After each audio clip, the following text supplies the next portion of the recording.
quién iré? Si solo tú tienes palabras de vida, ¿a quién iré? Amén. Y hoy vamos a hablar de esto, ¿sí? Hoy es domingo, como decía mi hermana, domingo de resurrección, día de Pascua. Y vamos a hablar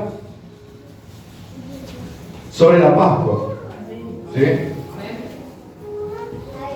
Para que podamos entender cuál es el propósito de nuestra Pascua y qué parte tiene Jesús en todo esto.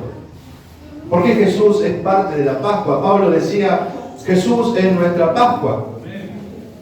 Y cuando nosotros buscamos la palabra Pascua, nos trasladamos al Antiguo Testamento y vemos que allí hace referencia a la salida del pueblo de Israel de Egipto, ¿sí? Un pueblo que estaba cautivo y estaba sometido, oprimido por aquellos que habían tomado posesión sobre ellos, sin libertad de expresión, sin libertad de credo, porque no se le permitía seguir confesando del Señor. Ellos habían perdido el significado del nombre de Dios, porque estaban siendo esclavos. Y cuando Dios manda por medio de Moisés a sacarlos, a rescatarlos de allí por la 10ª plaga, le cuento parafraseado para que entienda un poco, cuando el ángel, o mejor dicho, el ángel que iba a traer muerte sobre los primogénitos, iba a pasar, iba a matar a todos. Todos los primogénitos iban a morir, aún los hijos de los hebreos. Pero Dios le dio un mensaje a ellos y le dijo: ustedes en esta noche sacrifiquen un cordero y con su sangre marquen los dinteles de sus puertas, para que cuando el ángel vea estas marcas no entre ni haga daño. Y así hizo el pueblo de Israel. El pueblo de Israel sacrificó el cordero, participaron de la Pascua, comieron de ese cordero y con su sangre marcaron los dinteles de la puerta. Y dice que cuando el ángel vino sobre ese lugar, ¿sí? Sobre todo Egipto, donde veía la marca, dice que pasaba de largo, y donde no estaba esa marca, esa señal del sacrificio de este cordero, entraba la muerte. Y vemos que allí en la 10ª plaga, Faraón pierde a su hijo, a su primogénito, y es ahí cuando él los deja ir. Por eso se dice que es como la última plaga, porque él ya sentía que había perdido todo. Y los entrega, pero su corazón seguía lleno de odio y vemos que después los vuelve a perseguir. Y es ahí donde se menciona la primera Pascua, ¿sí? Haciendo referencia a que en la Pascua había un cordero que iba a salvar de la muerte a todos aquellos que hayan participado de ese sacrificio o hayan tomado parte de ese sacrificio, ¿sí? Y todos aquellos que tomaron parte y que hicieron como Dios había demandado, iban a librarse de esa muerte. Y es eso lo que celebramos en la Pascua, es eso lo que vino a hacer Jesús. Pero ¿por qué Jesús tuvo que venir a hacer eso? Ese es el quid de la cuestión. ¿Por qué Jesús tuvo que venir? Saben que Dios creó al hombre y a la mujer, dice la palabra allí en Génesis. Aquellos que han leído la Biblia saben esto. No venimos del mono, por más parecido que tengamos, como dice Darwin, no venimos del mono. A nosotros nos creó el Señor. Dios es nuestro creador. ¿Cuál dicen amén? Dios nos creó tal cual somos. Dice que Él en el vientre, decía David, nos entretejió, nos formó. Nosotros somos una obra de Dios.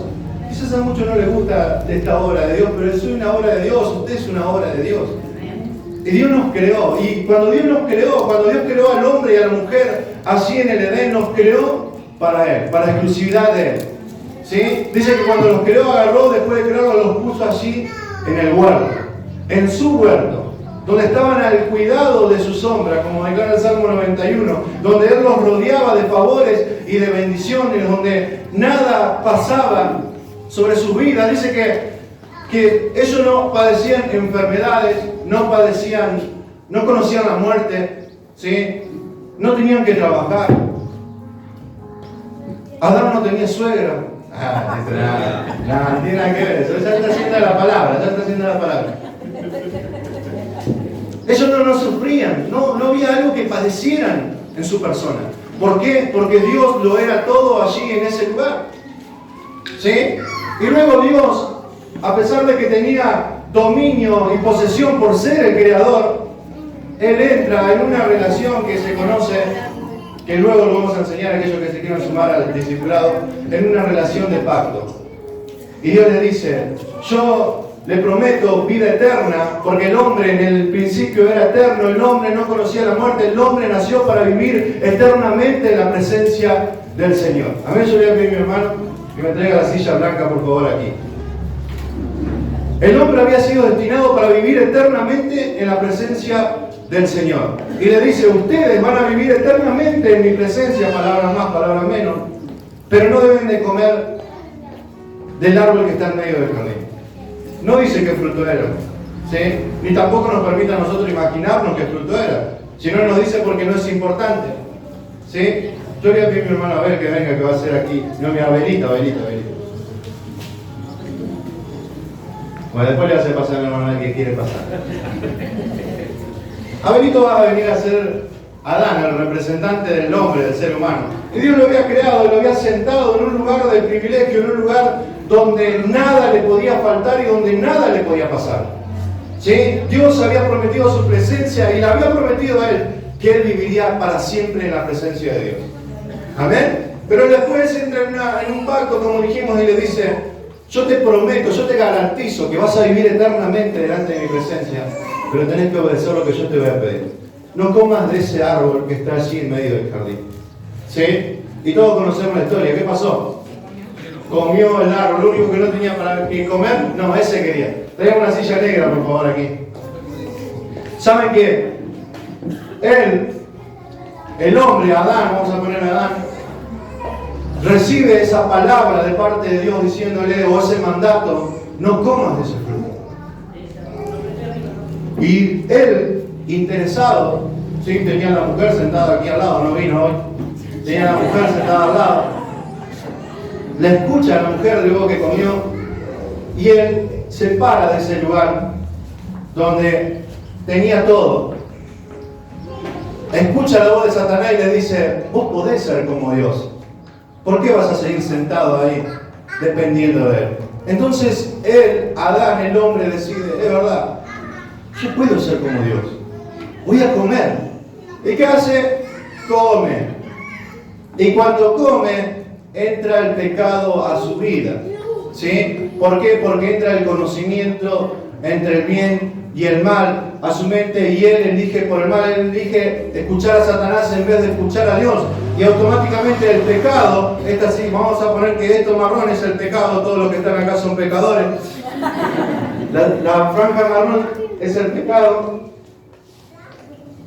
Y el pecado lo aleja de ese lugar, ¿sí? De privilegio, de la presencia del Señor, y lo sienta en otro lugar, en un banquillo, conocido judicialmente como el banquillo de los acusados. ¿Sí? Y este Adán, que no le faltaba nada ya, pero que creyó que él podía ser como Dios y que no necesitaba a Dios y que no quería más depender de Dios, por una mala decisión allí en el huerto del Edén, fue despojado de ese lugar. Dice que Dios le apareció allí al hombre y le dijo, ¿dónde estás? Y Dios sabía dónde estaba, Dios sabía lo que había hecho. Imagínense el tiempo que pasó desde que pecó hasta que Dios se le apareció, que ellos pudieron hacerse, o mejor dicho, ellos estaban escondidos, se habían protegido de su desnudez. Pero Dios le apareció allí y le dijo, has pecado. Y por el pecado, Dios los desecha del huerto del Edén. No podían estar más allí, sino que los traslada a la tierra. Y acá se terminó todo ese privilegio que tenía. Acá el hombre tuvo que empezar a trabajar. Acá el hombre comenzó a padecer enfermedades, sufrimientos.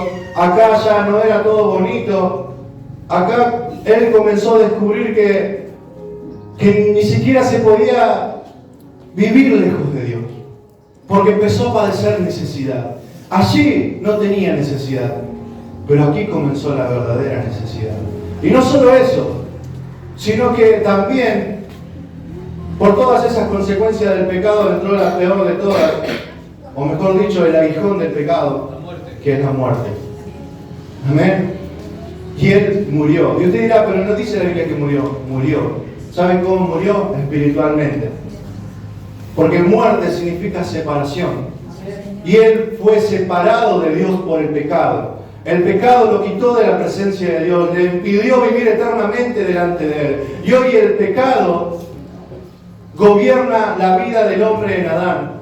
Y podemos ver esto automáticamente en sus hijos, que dice que Abel y Caín, uno mata al otro. No había pasado ni siquiera una generación o dos generaciones sin que el pecado se empoderara completamente y mostrara lo cruel y lo destructivo que era para el hombre, que Adán pierde un hijo por manos de su otro hijo.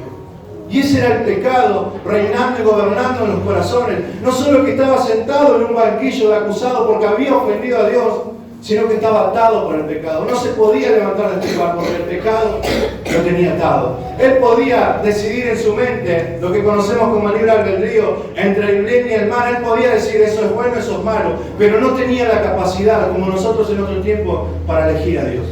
Él sabía que Dios era bueno y que el pecado era malo, pero no podía caminar hacia Dios porque estaba atado. Estaba totalmente encadenado a su vida, que lo había despojado de los beneficios y los favores de Dios. Y hoy encontramos a y se queda ahí, a Adán, allí, en ese lugar, enjuiciado por Dios, esperando la condenación eterna. ¿Sí? Pero Dios, que es fiel y misericordioso, Dios que ya tenía un plan desde la eternidad, porque si Él, imagínense, si Dios eligió crear al hombre para que esté en este lugar, Dios no se va a equivocar. A Dios no se le van a salir las cosas de la mano. Dios no tenía un plan B, no dijo, bueno, vamos a ver cómo hacemos ahora. No, Dios no tenía un plan B. Dios siempre tuvo un único plan. Amén. Y nosotros somos parte de ese plan eterno. Nos centramos, amén, en ese decreto eterno que Dios hizo así en la eternidad. Padre, Hijo y Espíritu Santo, la Trinidad se pusieron de acuerdo. Y así como el hombre estaba encadenado ahí, y como él no podía salir de ahí porque dijimos, entendió, que estaba atado, no puede salir de ahí. Es imposible que salga de ahí, a menos que alguien lo saque de ahí. Pero para que alguien lo saque de ahí, porque no era una cárcel cualquiera, sino que era una cárcel sobre la cual tenía una deuda. Él estaba preso porque había ofendido a Dios y porque debía pagarle a Dios. Y la paga del pecado, ¿cuál es? La muerte. ¿Sí? La única forma que él pagara para salir libre tenía que morir, entonces no iba a salir nunca. Otro tenía que venir a ocupar este lugar. Pero ese otro no podía ser cualquiera tampoco. Ese otro tenía que ser un hombre como él, pero que no tuviera pecado. Un hombre que tuviera una vida intachable. Un hombre que viviera 100% para Dios. Un hombre que honrara a Dios. Un hombre que temiera a Dios. Un hombre que su único deseo y voluntad sea agradar y exaltar el nombre de Dios sobre su vida. ¿Sí? Pero como por este Adán, todos caímos bajo la condenación y bajo el poder del pecado, no había hombre. Dice Romanos 3 que Dios miró a la tierra y dice, no hay bueno ni uno. No hay quien quiera hacer lo bueno, no hay quien busque a Dios. Todos se corrompieron, todos se descarriaron. Decía hoy la pastora cuando hablaba de Isaías 53, todos nos descarriamos. Todos fuimos destituidos de la gloria de Dios por nuestro pecado, porque todos pecamos. Todos merecíamos la condenación. Todos estábamos en ese banquillo de acusación, esperando una condena, y esa condena era la muerte. No había otra forma de salir de ahí a menos que muera. Amén. Pero Dios, como dijimos recién, en su eterno plan, Él, cuando viene el pecado, cuando Él comió ese fruto que lo alejó de la presencia, Él le hace una promesa. ¿Sí? Una promesa de redención. Y es aquí donde Dios comienza a operar sobre el hombre. Su plan de salvación. Génesis 3:15, si usted lo quiere leer allí, lo vamos a repasar juntos. Dentro de tantas cosas que Dios le dice que iban a entrar en la vida del hombre por el pecado, no se olvide para llegar a lo fundamental, quiero que usted siga la historia. Dice el 15, y pondré enemistad entre ti y la mujer, y entre tu simiente y la simiente suya. Esta te herirá en la cabeza y tú le herirás en el calcañar. Está hablando, ¿sí?, a la mujer y le está hablando a la serpiente. Estaban los tres ahí delante de Dios, recibiendo la consecuencia de su decisión. Satanás, el hombre y la mujer, ¿sí? Y Dios le dice a la mujer, a Eva, que era parte de Adán, le dice, pondré enemistad entre tú y la serpiente. Pero tu simiente le herirá en la cabeza a su simiente, y su simiente te herirá en el calcañar. ¿Bien? ¿Me va siguiendo hasta aquí? ¿Qué le estaba diciendo Dios? Hoy estás bajo el poder del pecado. Hoy el diablo, porque le diste lugar, él está gobernando tu vida. Vos lo estás eligiendo inconscientemente, aunque no lo creas y no lo quieras entender, lo estás eligiendo a Él, estás eligiendo lo que Él te ofrece. Por tanto, por seguirlo a Él, por obedecerle a Él, Él es tu Señor. Y no podés salir de ahí, ¿sí? Pero Dios le decía, yo te voy a salvar de esa esclavitud que tenés sobre el pecado y sobre Satanás. Yo te voy a sacar de ahí, ¿sí? ¿Saben qué? La cárcel era el pecado, ¿sí? La cárcel era el pecado. ¿Y saben quién era Satanás? El carcelero. Aquel que lo estaba custodiando ahí adentro. Aquel que lo mantenía en prisión, ofreciéndole una vida lejos de Dios. Y Dios allí, como decíamos recién, le dice a la mujer, mujer, de tu simiente. Y cuando hablamos de simiente, ¿qué estamos diciendo? De su descendencia, ¿sí? De tu simiente va a salir un Salvador, va a salir aquel que te va a salvar de esa esclavitud. Y esto era necesario, ¿saben por qué? Porque un hombre tenía que pagar por un hombre. Un hombre tenía que cumplir la condena, no podía ser otro. Pero la Biblia también nos enseña a lo largo de toda la historia, por ejemplo, el libro de Salmos, capítulo 3, verso 8, dice que de Dios es la salvación. Y esto lo conocemos nosotros. Dios mismo dice, mía es la salvación. Dios es el único que puede salvar al hombre. No hay un hombre, porque si volvemos al principio dijimos que no hay un hombre que pueda salvar al hombre. ¿Por qué? Porque todos pecaron. ¿O no dijimos eso? ¿Sí? Todos ahí, por más que ustedes se quieran levantar, todos pecadores. ¿Quién puede salvarlo a él? Nadie. Nadie lo puede salvar a él. Ni él mismo, ni los que estaban ahí enfrente. Nadie. Porque todos pecaron. ¿Sí? O sea que el único que podía salvar era Dios. Dios tenía que salvarlo de Dios mismo. Imagínense qué incomprensible para nuestra mente finita que Dios le diga, yo te voy a salvar de mi ira. Vos me ofendiste, pero yo te voy a salvar. Y es ahí cuando entra en juego el amor de Dios. Es ahí cuando vemos la misericordia y la gracia de Dios operando sobre nosotros. Y Dios, que era el único que podía salvar, le hace una promesa a él, ¿sí?, de que de su simiente iba a salir el Salvador. Entonces vemos aquí que el Salvador tenía que ser Dios sí o sí, porque no lo podía salvar, pero también tenía que ser hombre. ¿Me van siguiendo? Esto es lo que la Biblia llama que Jesucristo era 100% Dios y 100% hombre. 100% Dios para acercarnos a Dios y 100% hombre para ocupar nuestro lugar y ponerse en nuestro lugar y sustituirnos allí en la muerte que Él tuvo en la cruz del Calvario. ¿Me sigue hasta aquí? Amén. Entonces Dios había prometido en Génesis 3:15 a Jesucristo, al Salvador, aquel que lo iba a levantar de ese banquillo, ¿sí? Y vemos luego el ángel Gabriel allí en el Nuevo Testamento, se le aparece a María y le dice, María, tú vas a concebir de Dios por medio del Espíritu Santo el Salvador, ¿sí? Haciendo mención a la promesa que había dado allí en Génesis. Dios le dijo, va a nacer de ti, tenía que nacer de una mujer. Vemos que Jesucristo adopta la forma de hombre. Dice que Él se hizo semejante a nosotros en todo. Tenía hambre, ¿sí? Dice en la tentación, dice que Jesús tuvo hambre, tenía necesidades, tenía sueño, sufría, lloraba. Era 100% hombre. A diferencia de nosotros, dice Pablo, pero sin pecado. Era un hombre con las mismas limitaciones que nosotros, pero sin pecado.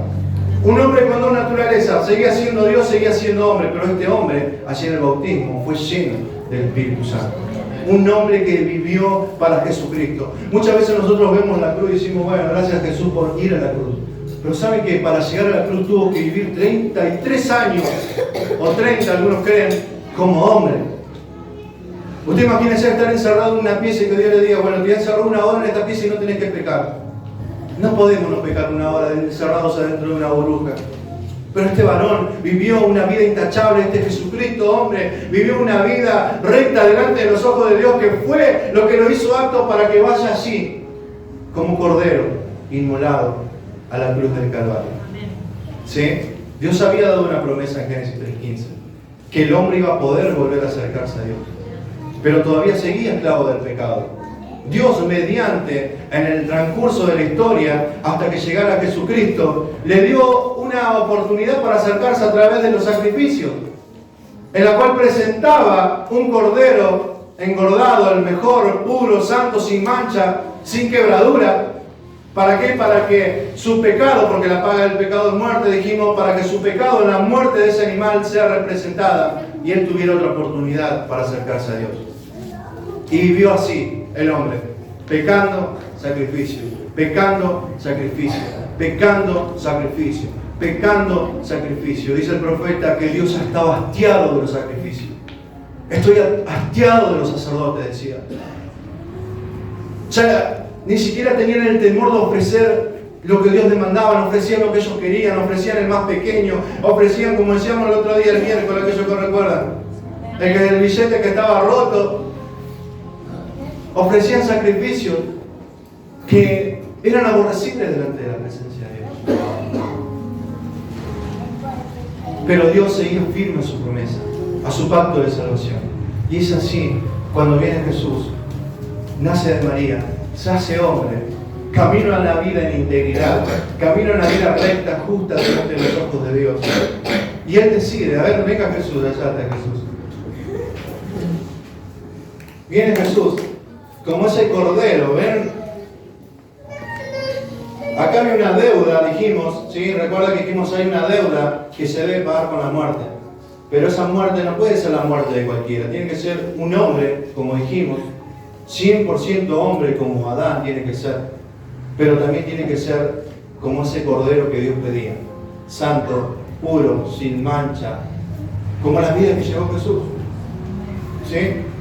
Este Jesús había vivido 33 años, vamos a ponerle para seguir la tradición de la iglesia, 33 años sin pecado, sin errores, sin falla, un varón temeroso de Dios, que buscaba a Dios, que predicaba de Dios, que dio a conocer a Dios, que acercó al reino a los hombres, que se acercó a los pecadores a hablarles de que iba a haber una salvación.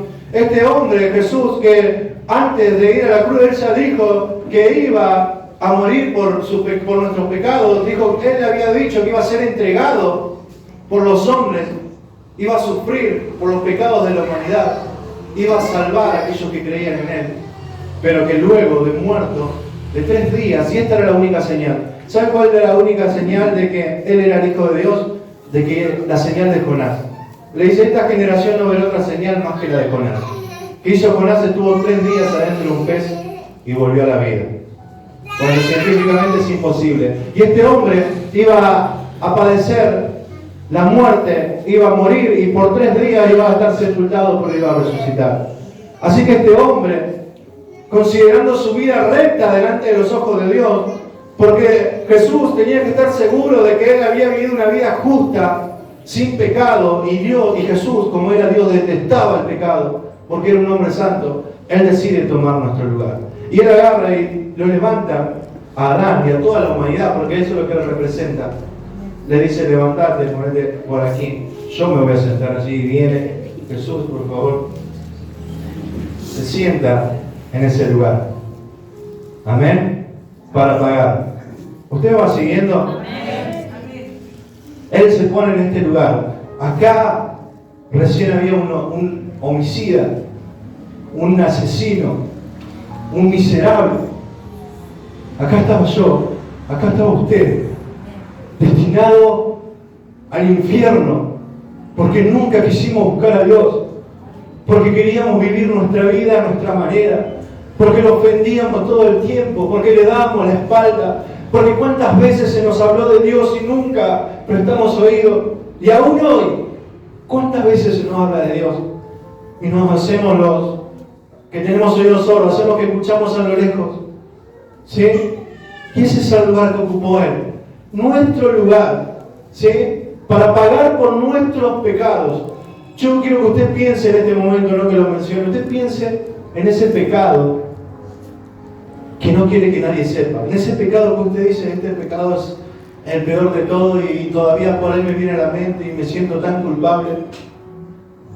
Usted imagínese ese pecado. Por ese pecado, Él dijo, yo me hago cargo de ese pecado. Y no solo ese pecado, sino que también multiplique o súmele a ese pecado todos sus pecados. Y multiplíquelo por todos los pecados de todos aquellos que iban a creer en Él. Todos esos pecados, decía hoy Isaías 53, Él se hizo pecado por nosotros. Fue tenido por maldito de Dios, por la muerte que llevó, porque saben que el que era colgado en un madero era un maldito. Dios lo había dicho en el libro de Deuteronomio, todo aquel que era colgado en el madero era considerado maldito. Y pedía Dios que antes que caiga la noche sea descolgado de ahí, porque si no iba a contaminar a todo el pueblo. Y los romanos, ¿sí?, no son los autores de la crucifixión. Ellos la adoptaron, la tomaron en la muerte por crucifixión, la perfeccionaron, porque podemos ver cómo hacían padecer a los esclavos, porque esa muerte era para los esclavos, ¿sí? Y tan así que ellos lo dejaban colgado a los cuerpos para que se lo coman las aves y se lo coman las bestias del campo. Pero sobre Jesús no sucedió eso, porque los que habían pedido la crucifixión eran los judíos.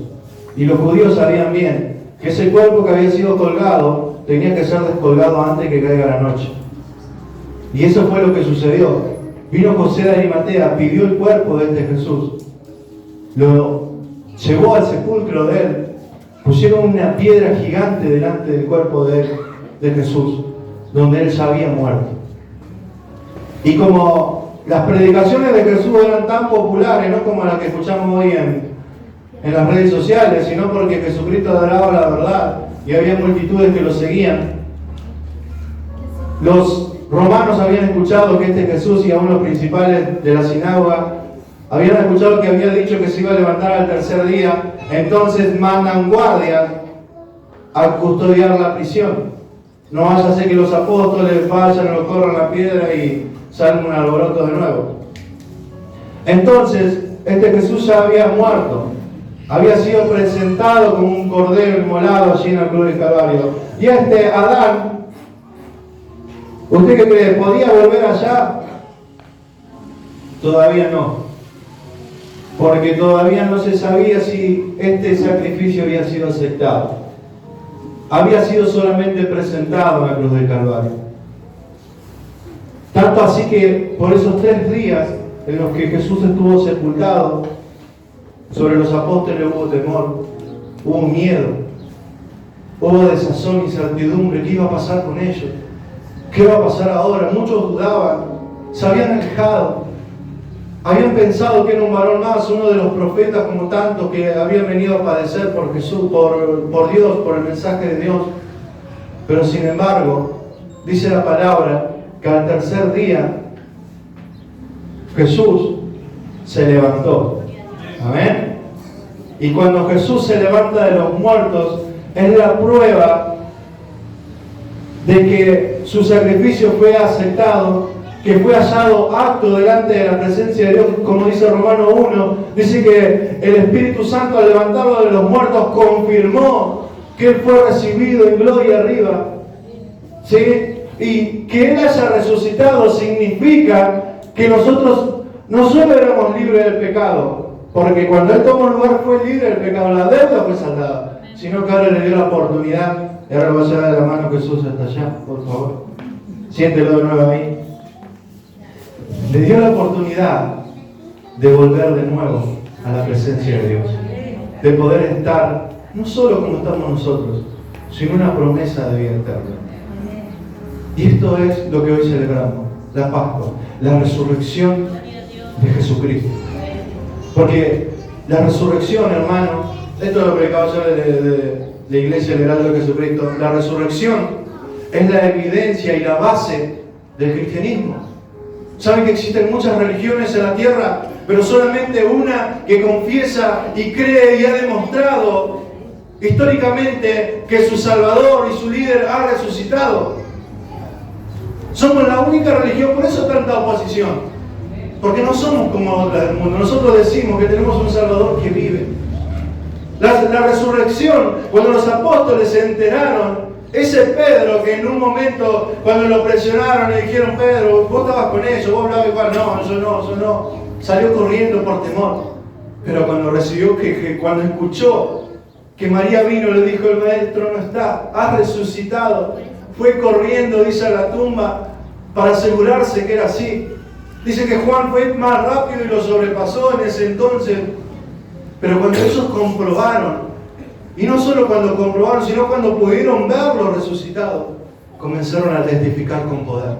Es ahí donde comienza la predicación de los apóstoles. Es ahí donde comienza una verdadera predicación, hermanos. Porque eso es lo que nosotros los cristianos predicamos. Predicamos de Cristo, pero no de uno que está colgado o muerto, sino de que uno que resucitó y se levantó de entre los muertos. Uno que nos da la esperanza de que nos va a levantar de entre los muertos. Uno que nos asegura una eternidad en la gloria del Señor. Y esto es lo más importante, dice el libro de Corintios, Primera de Corintios. Y esto es lo que les quiero predicar. Primera de Corintios capítulo 15, verso 12 dice: pero si se predica de Cristo que resucitó de los muertos, ¿cómo dicen algunos entre vosotros que no hay resurrección de muertos? Los corintios no creían en la resurrección. ¿Sí? Habían oído de Cristo, creían en Cristo, pero no creían que Él había resucitado. Entonces Pablo los enfrenta y le dice: porque si no hay resurrección de muertos, tampoco Cristo resucitó. Y si Cristo no resucitó, vana es entonces nuestra predicación, vana es también nuestra fe. Y si somos hallados falsos testigos de Dios, porque hemos testificado de Dios que Él resucitó a Cristo, al cual no resucitó, si en verdad los muertos no resucitan. Porque si los muertos no resucitan, tampoco Cristo resucitó. Y si Cristo no resucitó, vuestra fe es vana, aún estáis en vuestros pecados. Amén.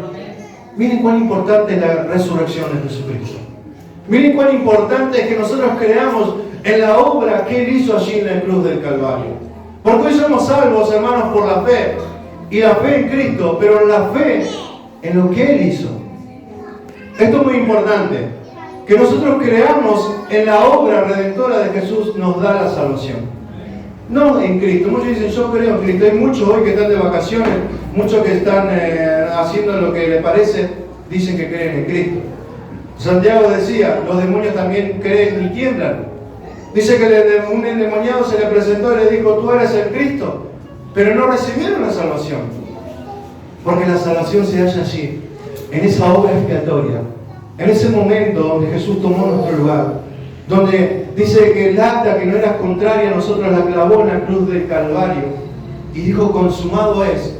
Y no solo que pagó allí, sino que resucitó de entre los muertos para darnos salvación y vida eterna. ¿Saben que la promesa que nos mantiene hoy en pie, hermanos, es la salvación? ¿Usted sabe eso? ¿Por qué viene a la iglesia? Porque Dios me va a dar un auto, me dijeron acá. Porque Dios me dijo que no me va a hacer faltar nada. No, porque desde que voy a la iglesia me siento mejor, porque allí la gente no es tan mala como en mi casa, en mi hogar. No. Ese no es el propósito por el cual usted sigue a Cristo. Y si es así, cambie de mentalidad. Nosotros seguimos a Jesucristo porque Él prometió que iba a volver por nosotros. Porque Él dijo: yo me voy, pero volveré. Voy a preparar morada para ustedes, para que donde yo estoy, ustedes estén. Amén. Y ese es el fin de nuestras vidas. La exaltación, lo que les decíamos hace un par de prédicas, que fuimos predestinados, llamados, santificados y glorificados. Y esa es la glorificación. Estar con Él en la eternidad. Y ese es el propósito por el cual nosotros vivimos confiados en esta tierra. Que hay un Dios, hay un Jesucristo que no lo pudo detener la muerte, que tuvo el poder para levantarse de entre los muertos, y que ese poder que levantó de entre los muertos a Jesús, dice Pablo, es el que opera hoy en tu vida y en mi vida. Es el que cada día sigue perfeccionándonos y acercándonos a la presencia. Es aquel que nos convence cada día del pecado. El que nos convence que tenemos que correr a Jesús. Que no hay forma de volver a Dios sino a través de Jesús. Hoy Jesús está aquí. Venga aquí Jesús. En el medio. Para acercarnos a Dios. Hoy Jesús nos saca de ese lugar de condenación, del juicio. Y nos acerca al Padre. Porque no hay otro camino, hermano.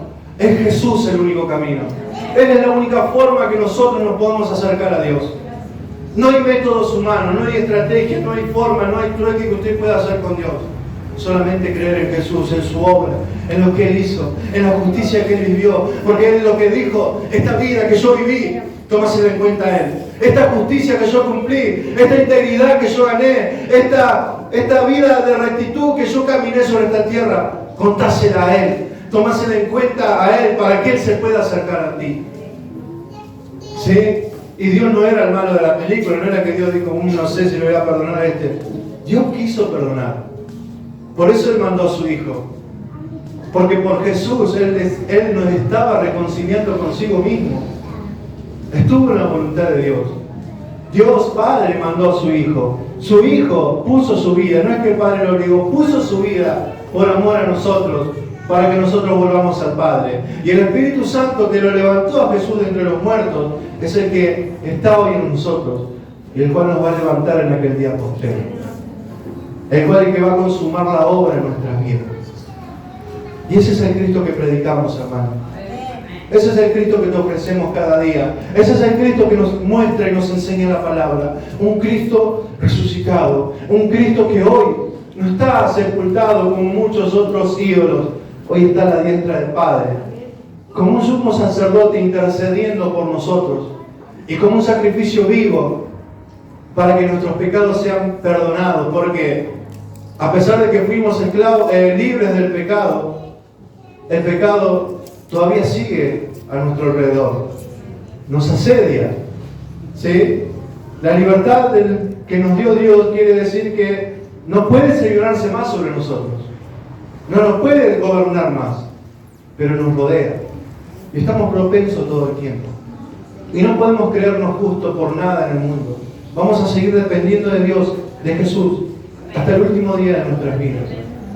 Y así cuando estemos con Él, allí en esa eternidad donde Adán estaba en el principio, así vamos a volver nosotros, a esa eternidad con Él, para estar para siempre con Él. Y ese pecado que hoy no nos permite vivir tranquilo, que hoy muchas veces nos pone a prueba, ese pecado va a desaparecer para siempre. Porque en la presencia de Dios no hay pecado. Es por eso que la palabra dice, sin santidad es imposible ver a Dios.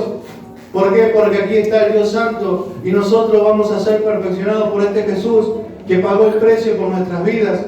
Hay una promesa, hermanos, sí, pero no una promesa material que van a ver tus ojos en esta tierra. Es una promesa que vamos a ver así en la eternidad. Por eso nosotros seguimos adelante, como dice Moisés, o como lo hacía Moisés, como viendo el invisible. Una promesa que quizás parece lejos, lejana, porque hay muchos hoy lamentablemente que tienen a Cristo por tardanza y viven su vida como quieren, pero nosotros, ¿cuántos dicen amén? Pero nosotros vivimos cada día como si fuese el último, creyendo que Cristo va a volver por nuestra vida, creyendo que Él es fiel a lo que prometió y que va a cumplir su palabra sobre nosotros. Y ese es nuestro destino final, estar en la eternidad con Él. Estar en la presencia de Dios. Así que hermano, usted imagínese, si te cansa 2 horas aquí adentro, ¿cómo pretendes estar así en la eternidad con Dios? ¿Qué le vas a decir al Señor? Señor, dame el tiempo, quiero mi espacio. Vieron como hace mucho, yo quiero mi espacio. No, vamos a vivir con Él y ese tiene que ser nuestro gozo. Y si no aprendemos a gozarnos aquí, si no aprendemos a disfrutar de la presencia de Dios aquí, ¿cómo vamos a disfrutar allá la plenitud de su presencia? Amén. Entienda que Jesús vino para restaurarnos nuestra relación con el Padre. Hoy hay paz en su corazón. Vieron que hoy dice la palabra que hay una paz que sobrepasa todo entendimiento. Y esa paz no se trata de problemas o circunstancias que tenemos en nuestra vida. Es una paz que nos da una conciencia tranquila. ¿Por qué? Porque estamos bien con Dios. Estamos bien con Dios. ¿Sí? Estamos amigados con Dios. Porque Jesús nos reconcilió. Y podemos vivir confiadamente, como decía David, y descansar, porque estamos en paz con Dios. Y esta vida es pasajera, y esta vida es terrenal. Nos preparamos para la eternidad, para estar con Jesucristo.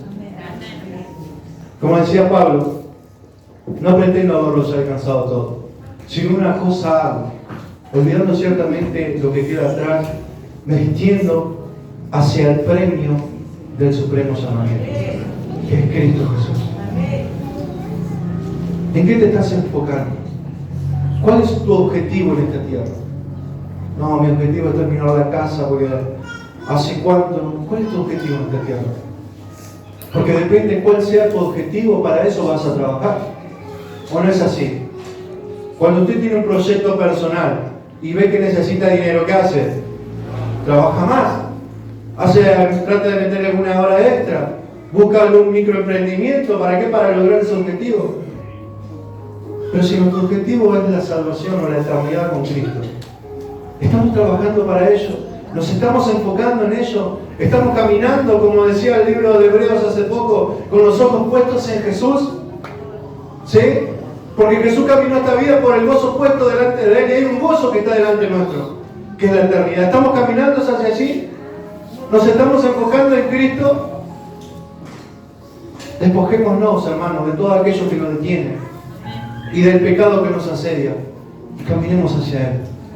Caminemos hacia Él, porque ese es nuestro final. Jesucristo pagó para que te vuelvas a sentar allí, para que salgas de ese lugar de condenación y te sientes allí, donde no te faltará nada. Y hoy vivimos un anticipo por el Espíritu Santo, por la administración del Espíritu Santo, vivimos un anticipo de lo que vamos a vivir allí. Hoy simplemente vemos destellos de gloria de lo que vamos a ver allí, en la presencia de Él. Amén. Miren si no hay motivos para seguir adelante. Miren si no hay motivos para aferrarse a Dios, hermano.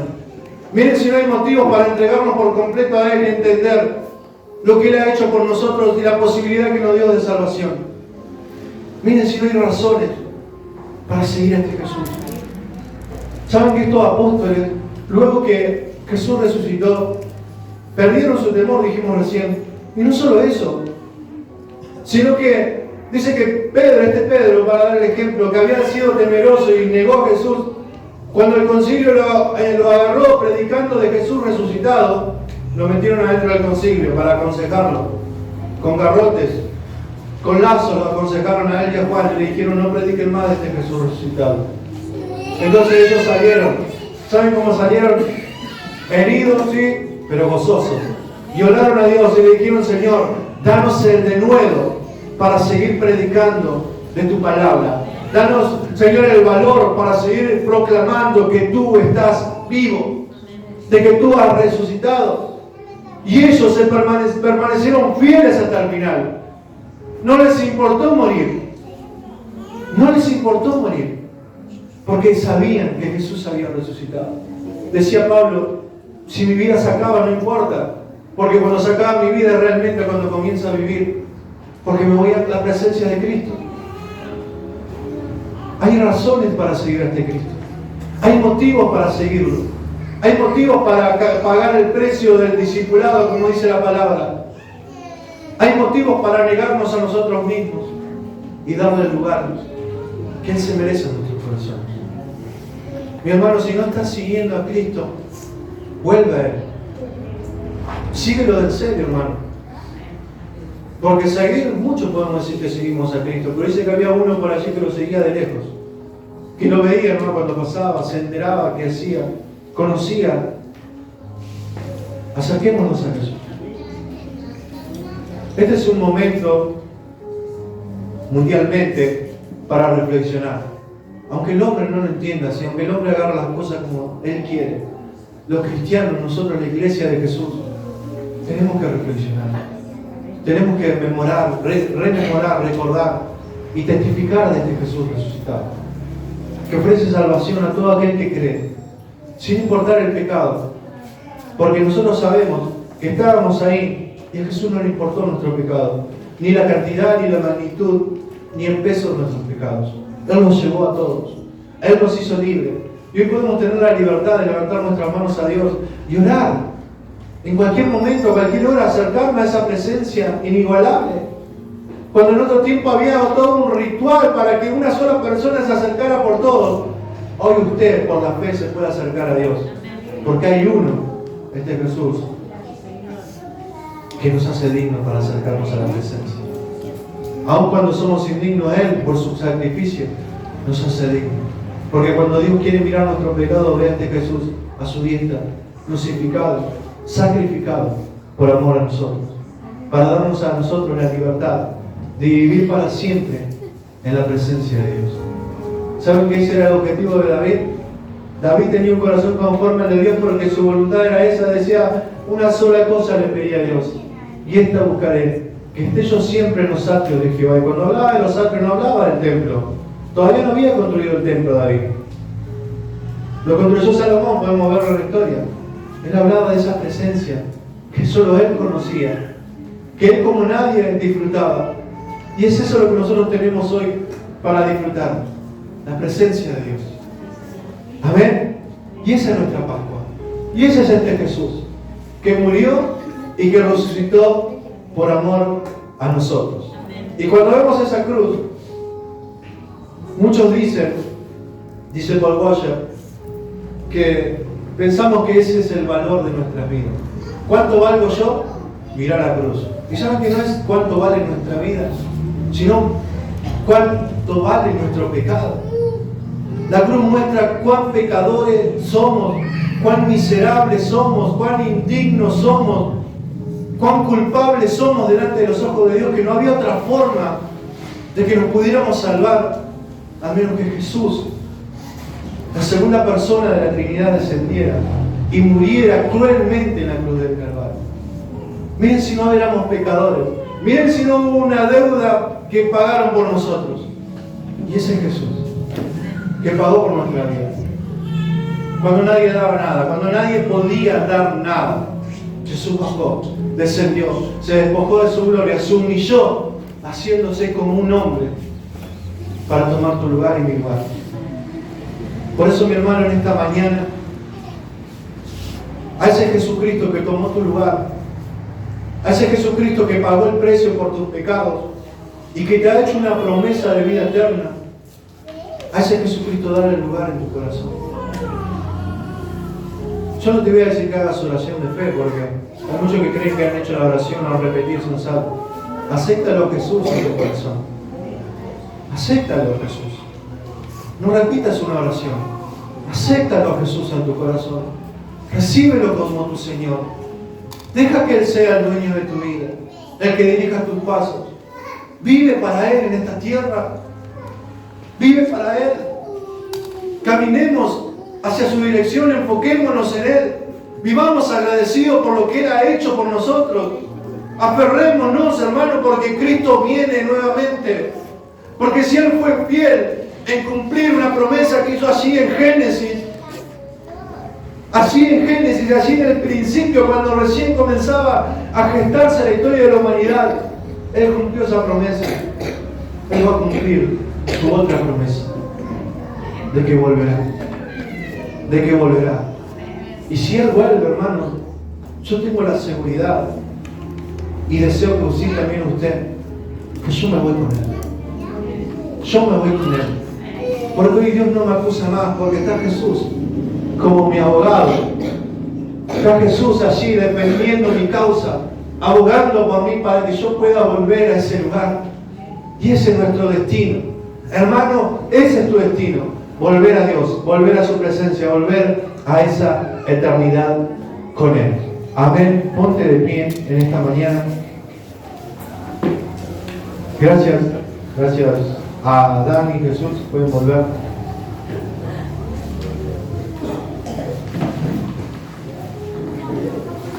Y ese es el mensaje que predicamos. Y eso es lo que hoy celebramos.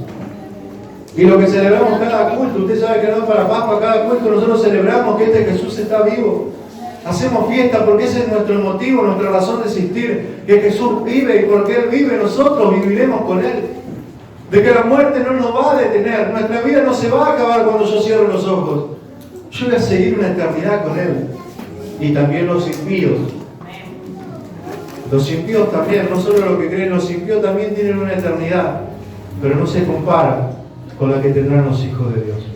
Cierra tus ojos en esta mañana, vamos a orar.